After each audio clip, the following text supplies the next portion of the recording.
Hello everyone, welcome back into this channel, and in this video I would like to show you the way how to turn off the red receipt on Instagram application.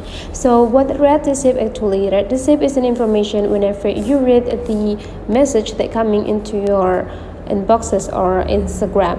So whenever you read the message that people sends to you, the people or someone who send them will know that you already read the message. So to turn off those features, you just need to open your Instagram and open your profile.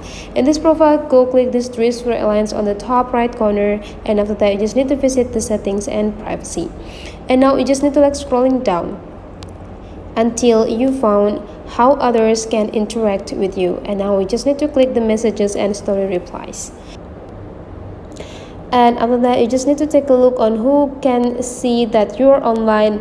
There will be two options, which are show activity and show red receipt. You just need to open the show red receipt. Now to turn it off, you just need to make sure that this button is off. And now you just need to go back, and your red receipt is already turned off. So that's the way how turning off the red receipt on Instagram. Hopefully this tutorial today is useful for you. Thank you for watching, and I will see you for the next tutorial.